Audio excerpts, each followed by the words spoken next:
Voici donc un nouveau problème. Donc une classe comporte 25 élèves, 48% des élèves ont 11 ans, un cinquième des élèves ont 13 ans, les autres ont 12 ans. 15 élèves dont les 2 tiers ont 11 ans et ont un cartable classique. Donc, dont les 2 tiers ont 11 ans ont un cartable classique. Les autres, dont la moitié a 12 ans, ont un sac à dos. Alors ce problème a été déjà résolu, hein. Bon, vous allez voir, je l'ai fait par les tableaux à doubles entrées, parce qu'il y avait c'est un tableau à double entrée. Ouais, j'ai deux types d'informations. Il a déjà été résolu. On revoit ici des informations de type qualitatif ordinal, et là des informations de type euh, qualitatif nominal. C'est-à-dire ici, ça va concerner des cartables, soit classiques ou ados, et ici, des âges.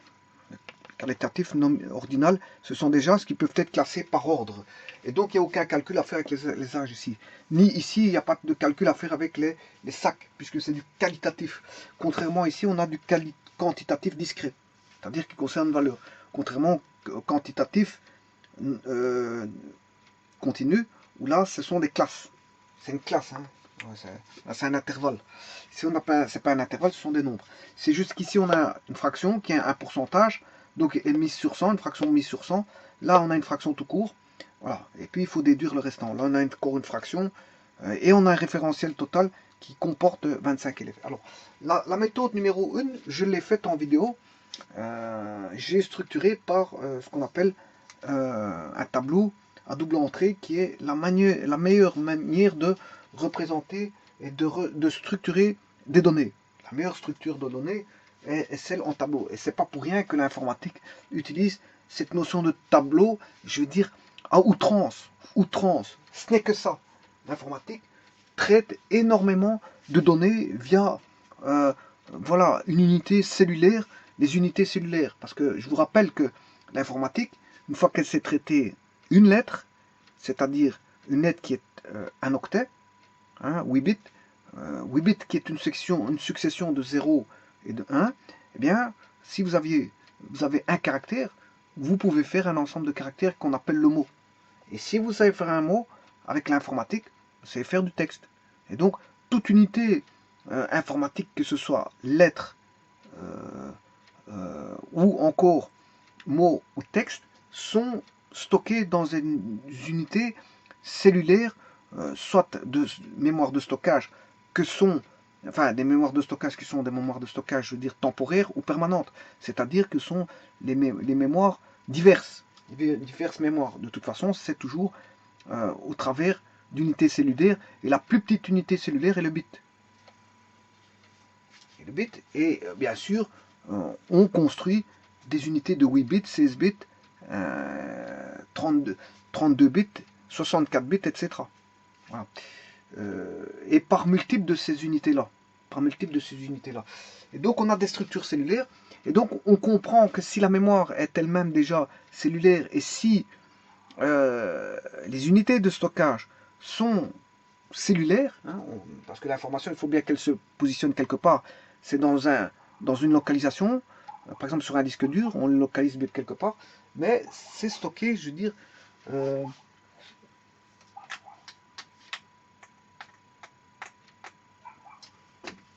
c'est stocké sous forme d'une cellule, sous forme cellulaire, c'est stocké sous forme cellulaire. Donc,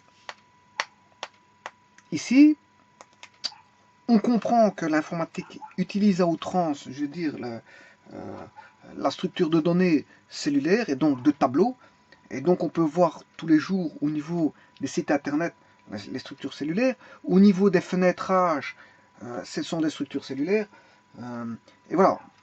Je vous rappelle que ici j'ai parlé de la lettre, du mot et du texte, mais il en est de même pour les chiffres. C'est stocké au niveau cellulaire. Voilà, on stocke aussi dans des tableaux, des cellules, des tableaux, etc. Des chiffres, des lettres, mais aussi des pixels. Et voilà, et parce que le pixel, je veux dire, ce sont des unités d'information qui sont aussi données en bits. Et donc, sachant placer à une position bien définie de l'écran un bit, on sait mettre plusieurs bits et donc des images, construire des images. Et donc les images sont stockées aussi dans des unités cellulaires. Toute la meilleure, je veux dire, structure de placement de données est le tableau. Et donc ici, j'ai fait une vidéo qui mettait en exergue de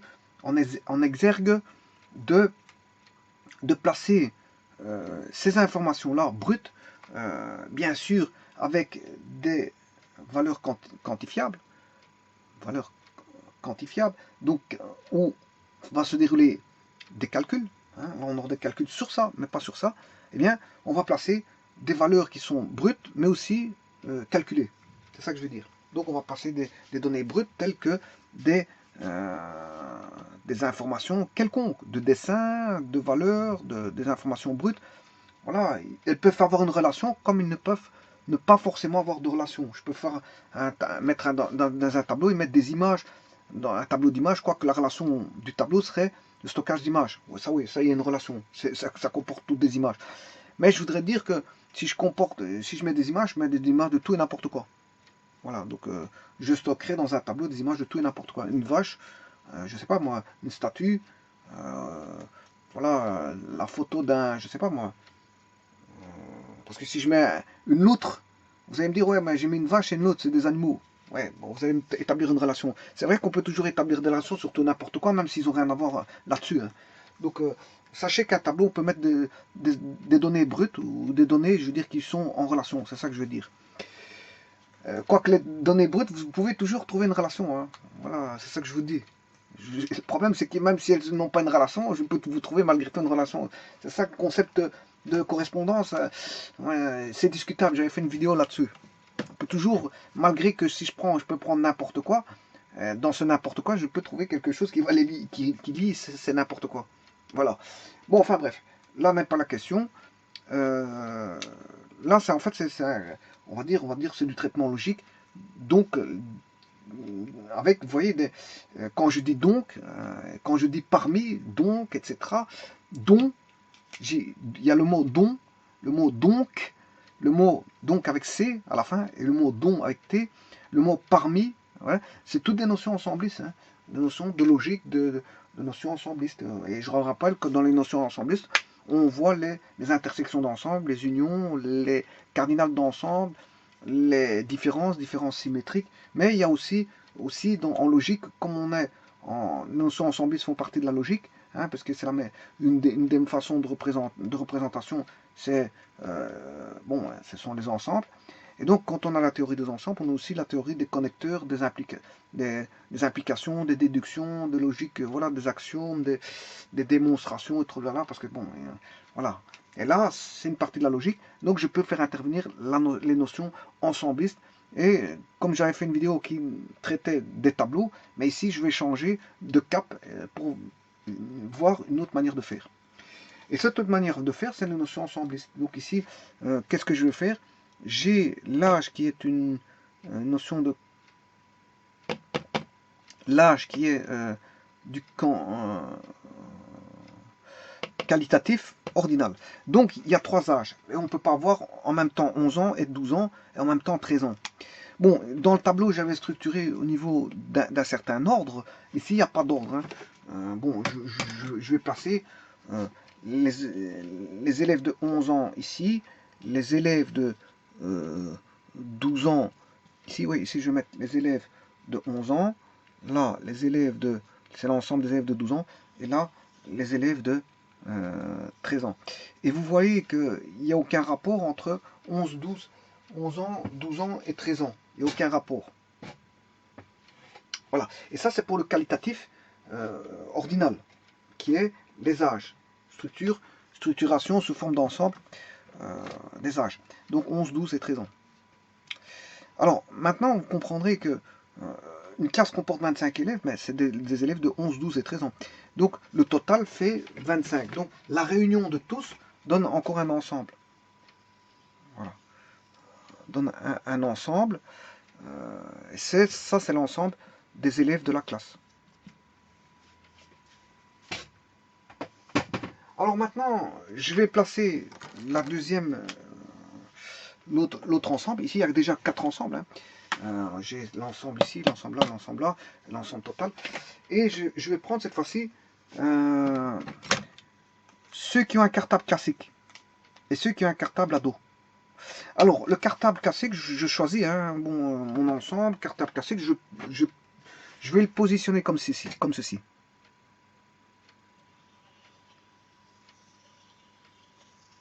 Voilà. Et ça, ce sont les cartables classiques. Bon, vous comprendrez qu'ici, c'est ceux qui n'ont pas 11 ans, mais c'est un ensemble vide. Hein. Si vous comprendrez que parce que dans la classe, j'ai des élèves de 11 ans, 12 ans, 13 ans. J'ai pas d'élèves qui sont en dehors de 11 ans, 12 ans, 13 ans. Donc la partie là n'est pas utilisée, si vous voulez. Il n'y a rien, rien dedans. Par contre, l'intersection, j'aurai des élèves qui ont 11 ans il y a des élèves de 11 ans dans la classe et qui ont un cartable classique. Voilà, ça c'est l'ensemble des élèves qui ont un cartable classique, mais ils ont soit 11 ans, 12 ans et 13 ans. Donc j'ai fatalement une intersection. Maintenant, s'ils n'ont pas un cartable classique, je vais faire un ensemble qui va reprendre les cartables ados. Cartable ado. Cartable, les sacs à dos. Les sacs à dos, eh bien, je vais représenter, ils sont aussi parmi les 11, 12, 13 ans.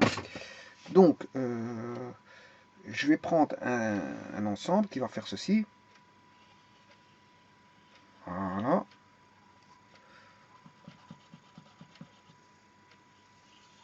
Comme ceci, et je vais revenir comme ceci. Voilà. Ça, ce sont les cartables, les sacs à dos. Cartable classique, sac à dos. Alors ici, pour bien me repérer, je vais remettre le 13 ans parce que je l'ai effacé. Voilà. Alors, tout comme je n'avais rien ici, je n'aurai rien ici parce que les élèves ont soit 11 ans, soit 13 ans,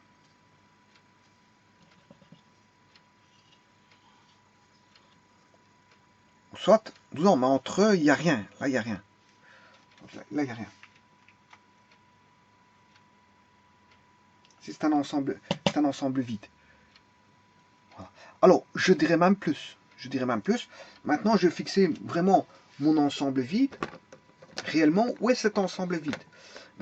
Les élèves ont soit 11 ans, 12 ans, 13 ans. Donc, ce qui veut dire qu'en dehors de ceci, tout ceci, c'est ensemble vide. Parce que je n'ai pas d'élèves d'autre âge. Donc, ceci va constituer, veut dire, un ensemble vide. Ceci.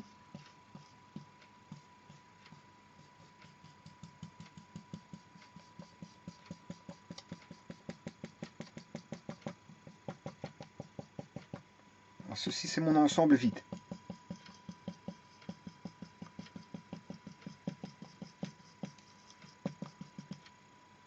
Voilà. Et là, j'ai aussi un ensemble vide.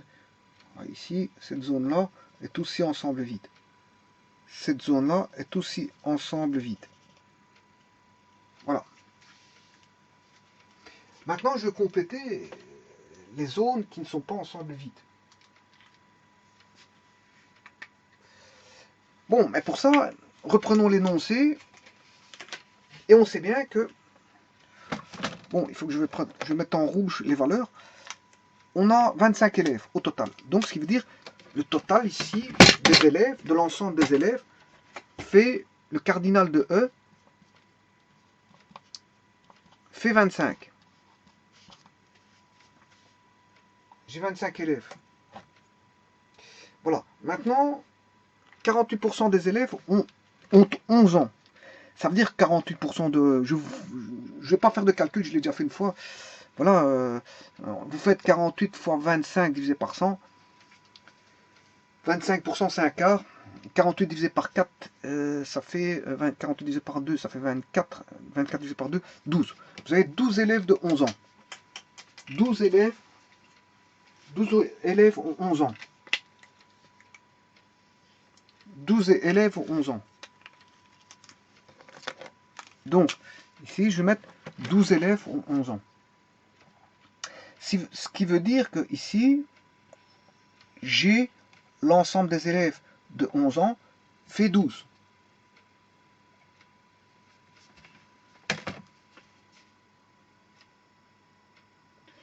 Voilà, l'ensemble des élèves de 11 ans, il y en a 12. C'est l'information là qui me donne ça. Alors, 1/5 des élèves ont 13 ans. Bon, il y a 25 élèves divisé par 5, ça fait 5. Il y a 5 élèves de 13 ans. Donc 13 ans, il est ici. Il y en a 5 dedans.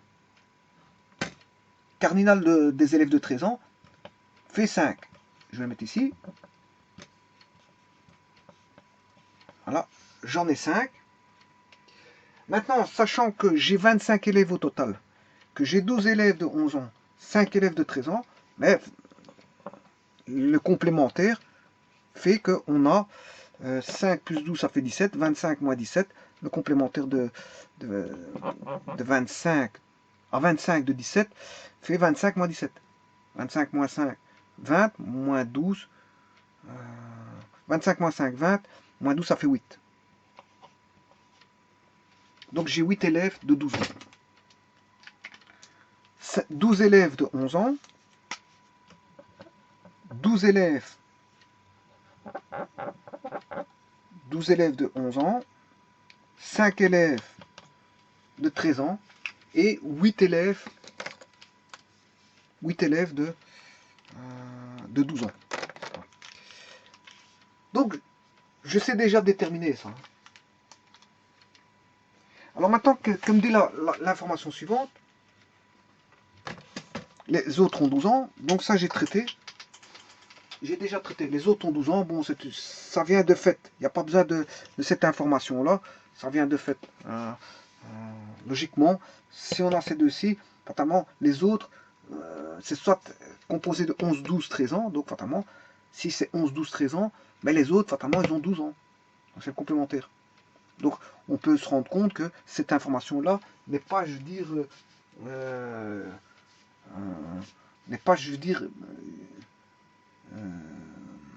judicieuse. Puisqu'en fait, je peux la bannir comme étape et ne donner que ces deux étapes-là et pas cette troisième étape-là. Et passer directement à cette étape-là sans citer celle-là. Parce qu'en fait, on peut la déduire, cette étape-là, on la déduit de ces deux étapes-là. Alors, le cœur du problème, il est ici. C'est ça qui va faire jaillir toutes les valeurs grâce à cette étape-là. Voilà, cet énoncé-là qui dit qu'on a 15 élèves dont les 2 tiers ont 11 ans, ont un cartable classique. Ça veut dire que 15 élèves ont un cartable classique.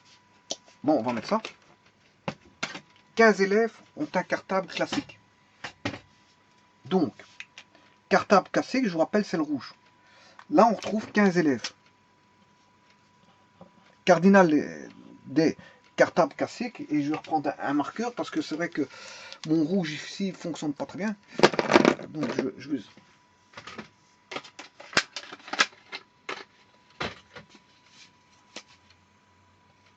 Voilà, jamais, si j'en ai 12, cartable classique, et là j'ai 15 élèves, d'après l'énoncé, qui ont un cartable classique. Alors, ici, celui-ci, on ne le voit pas bien non plus. Je vais mettre 8. Voilà. Et ici, on retrouve l'ensemble des cartables classiques.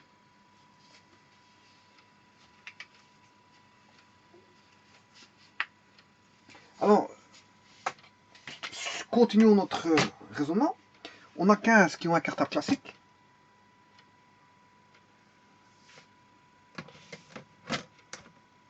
Mais dont les 2 tiers, sur les 15 élèves, dont les 2 tiers ont 11 ans. Ça veut dire que 15 divisé par 3, ça fait 5, fois 2, 10. 10 élèves ont un cartable classique et ont 11 ans. Donc l'intersection entre 11 ans et cartable classique, ce qui fait les 2 tiers de 15. Les tiers de 15, je viens de vous dire que c'est 10. Donc 10 se retrouve à l'intersection. Donc les cartables classiques sont ici, et les élèves de 11 ans, c'est ici. Donc, ce qui veut dire qu'il y en a 10 ici. Il y en a 10 à l'intersection.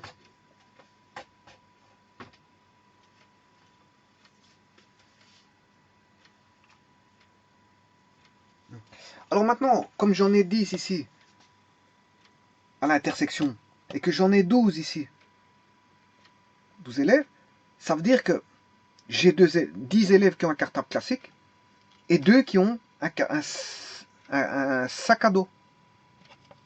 J'en ai 2 avec un sac à dos. Donc l'intersection de sac à dos et de 11 ans, mais c'est 2.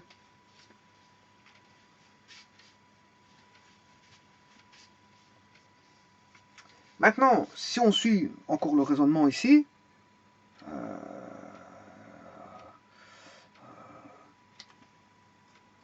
qu'est-ce qu'on peut encore trouver? On va lire le restant de l'énoncé. Les autres, dont la moitié a 12 ans, ont un sac à dos. Bon, 15 ont un cartable classique, ce qui veut dire que sur les 25 élèves, 25 moins 15,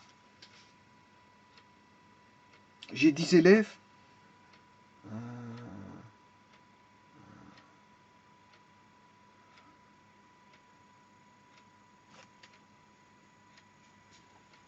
10 élèves avec un sac à dos. Parce que si j'ai 15 élèves avec un cartable classique, j'en ai les autres, mais il en reste 10 avec un sac à dos.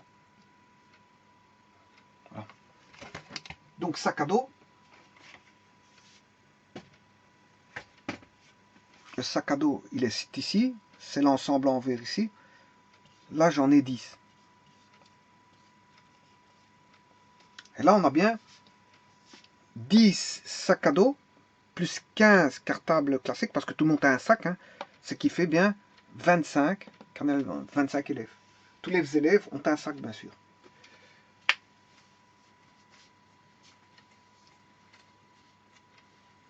Bon, maintenant,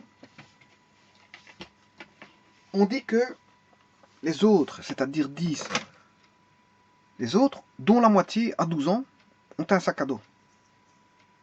Bon, donc comme il y a 10 sacs à dos, la moitié de 10, c'est 5.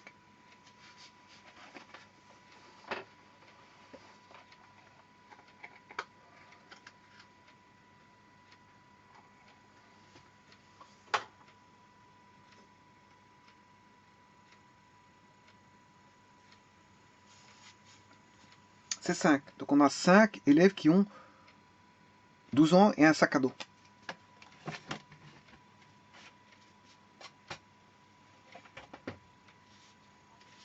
Alors, 12 ans, c'est ici. Et un sac à dos, c'est ici. L'intersection sac à dos, 12 ans.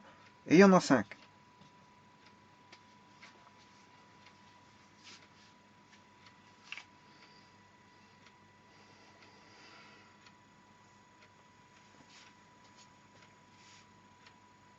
Donc, sachant qu'ici, je peux tout trouver. J'ai plus besoin des formulations, des énoncés. Tout a été fait, toutes les opérations ont été faites. Et maintenant, je peux déduire tout le restant. Ici, j'ai 8 élèves qui ont 12 ans. Parmi ces 8 élèves qui ont 12 ans, 5 élèves de 12 ans ont un sac à dos. Donc, il en reste 3 qui ont 12 ans et qui ont un cartable. Un cartable classique.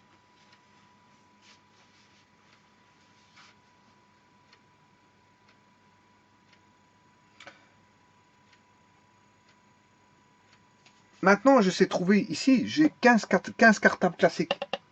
15 cartables classiques.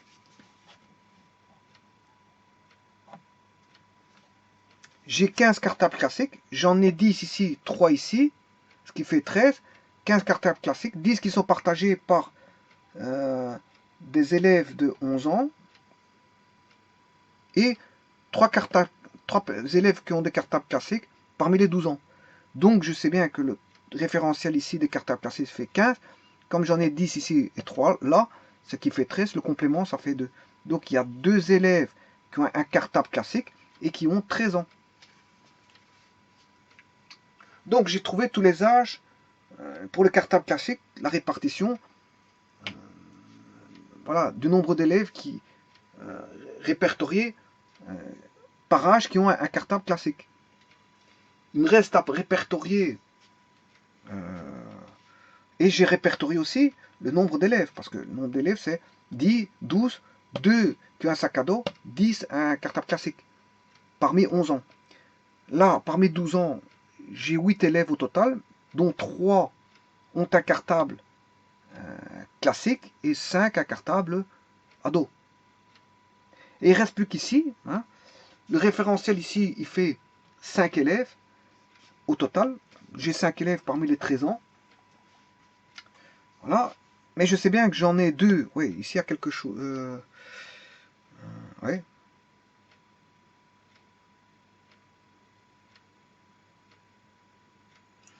Voilà.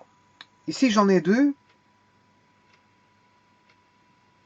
Et j'en ai 5 ici. J'ai 2 élèves qui ont un cartable classique. Mais j'ai 5 élèves au total. Donc ça veut dire que j'ai 3 élèves qui ont... 3 élèves qui ont un sac à dos. Parmi les gens de 13 ans. Parmi les gens de 13 ans. Parmi les personnes de 13 ans, 3 ont un sac à dos.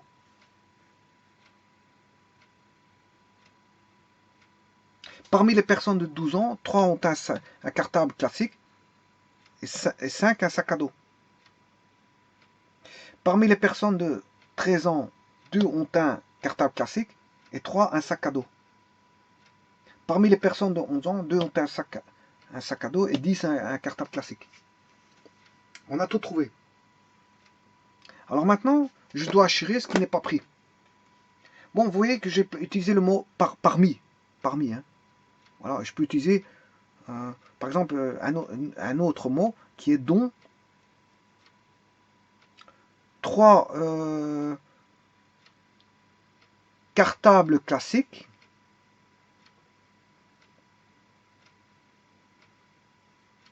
8 élèves, dont 3 cartables classiques parmi 12 ans. Il y a 8 élèves qui ont 12 ans, dont 3 ont un cartable classique. Voilà. Donc vous voyez, je peux utiliser le mot dont ou parmi. Voilà. Alors maintenant, je vais enlever ce qu'il faut, parce qu'ici j'ai un ensemble vide, hein, j'ai aucun élève ici. Voilà. Ici c'est un ensemble vide. Voilà. Ici c'est un ensemble vide. Ah. Alors, qu'est-ce qui est aussi ensemble vide? C'est ici.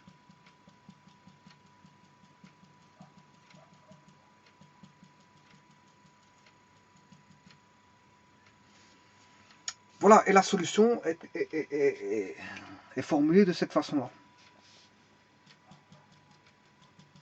Alors, tout ça pour vous dire que vous comprendrez tout de suite que ce n'est pas la meilleure manière de représenter, de structurer les données. C'est pas la meilleure manière de structurer les données. Vous voyez que c'est... Bon, ici, c'est quand l'exercice il est simple, mais s'il devait devenir complexe, on ne verrait plus rien. Hein. Voilà. Donc, la meilleure des manières, c'est le tableau à plusieurs entrées. Ici, bon, c'est un tableau à double entrée, mais il a été fait auparavant. Voilà, que j'appellerai méthode numéro 1, et celle-ci, c'est la méthode numéro 2. Voilà, et grâce à ça, ça permet de répertorier, je veux dire, tous les ensembles grâce à des énoncés qui sont logiques et qui permettent de trouver ça. Parce que si les énoncés sont déjà pas logiques, on ne saura pas trouver ça. Et si les énoncés sont logiques et qui sont incomplets, et qui ne permettent pas de compléter tout ça, ben, j'arriverai jamais à compléter. Il faut que j'ai un nombre d'équations aussi qui permettent voilà, de trouver les solutions. Voilà, je vous remercie.